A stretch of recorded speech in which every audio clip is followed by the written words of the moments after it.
Bonjour et bienvenue à notre méditation quotidienne. Nous sommes aujourd'hui le mercredi de la 3e semaine de Carême, année liturgique C.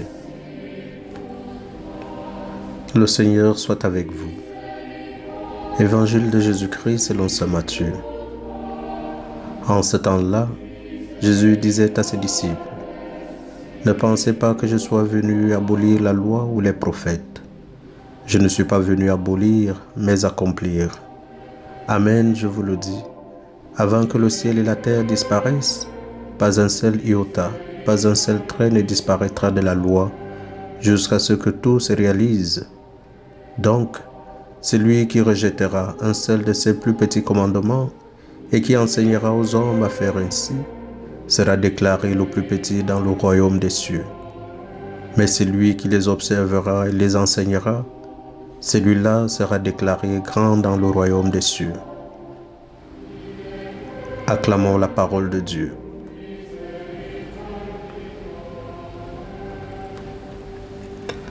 L'auteur du livre du Deutéronome, après avoir rappelé quelques moments du voyage d'Israël dans le désert, veut que le peuple prenne conscience de sa vocation dans le monde. Il commence par rappeler au peuple tout entier sa première tâche, qui est d'écouter le Seigneur. Maintenant Israël écoute, dit Moïse aux Israélites. Il ne s'agit pas d'une simple exhortation morale. Pour Israël, écouter Dieu est une condition incontournable de l'alliance. Dieu descend du ciel et parle aux Israélites pour en faire son peuple. Et la garantie de l'alliance, c'est précisément la décision de Dieu de continuer à parler à son peuple, qui reste tel dans la mesure où il continue à écouter son Seigneur. Dieu, après l'avoir libéré de l'esclavage de l'Égypte, continue à le guider par sa parole, le rendant victorieux parmi les nations. La Torah, la loi, constitue le trésor de sagesse d'Israël, faisant de lui un témoin de Dieu parmi les hommes. Chaque Israélite doit se charger de transmettre cette sagesse de la foi aux générations qui suivent, afin que l'histoire du salut inspire les générations qui se succèdent. Le cœur de cette page du Deutéronome, qui sera comme un fil rouge accompagnant tout le chemin d'Israël, est contenu dans cette affirmation posée par Moïse sous forme interrogative. Quelle est en effet la grande nation dont les dieux soient aussi proches que le Seigneur notre Dieu est proche de nous chaque fois que nous l'invoquons? Mais l'observance de la loi, hier comme aujourd'hui, n'est possible que comme réponse libre à Dieu qui nous a choisis avec amour et qui veut nous lier à lui et à son projet de salut sur le monde. Jésus accomplit. Il mène à son achèvement tout ce qui était contenu dans la première alliance. Il est le nouvel Adam, le nouveau Moïse, le prophète par excellence, le roi qui a reçu l'onction dans la lignée de David, le grand prêtre. Les apôtres ont vu apparaître Moïse et Élie sur le mont Tabor, aux côtés de Jésus transfiguré. Moïse représentait la loi et Élie les prophètes qui rendaient témoignage à Jésus. Ils ont préparé le chemin de la venue de Jésus. C'est en Jésus que la loi et les prophètes sont récapitulés. Il y a continuité entre la première et la nouvelle alliance. Jésus nous enseigne, il nous guide et nous sanctifie. Jésus a observé les lois de son temps.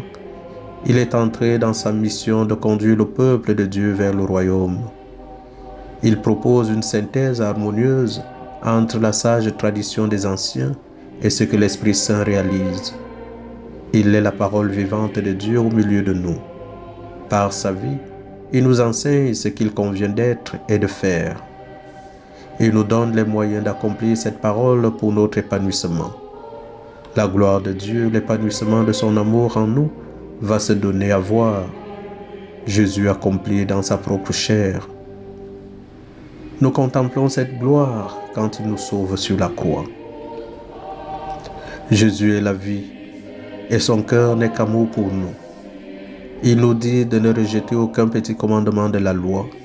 Il lutte contre les interprétations fausses, contre toute étroitesse. Jésus vient améliorer la loi, l'amener à son achèvement. Le but de la loi est de libérer l'amour et la vie dans le cœur de l'homme. En Jésus, la loi est parachevée. Sous le souffle de l'Esprit Saint, la sève fait éclater les écorces mortes et les rejette.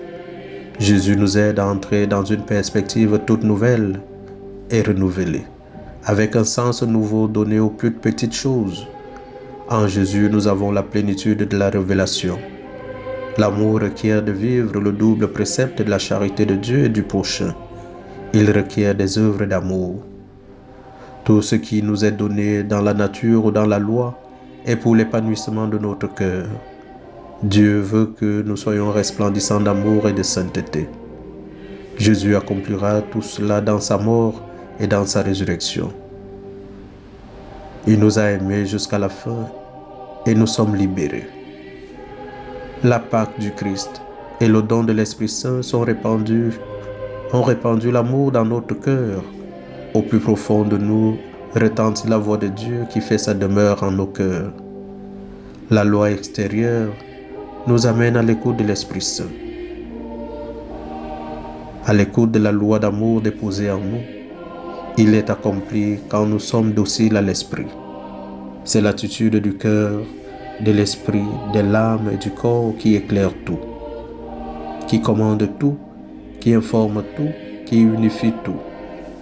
Les petites choses qui constituent notre quotidien prennent une valeur d'éternité quand elles sont accomplies avec amour. Notre cœur n'est pas loin de Dieu. Vivre d'amour est le plus grand bonheur. C'est dans le don de l'Eucharistie que Jésus nous donne d'ajuster notre cœur à son cœur, que nous soyons en lui et que son amour prenne tout en nous.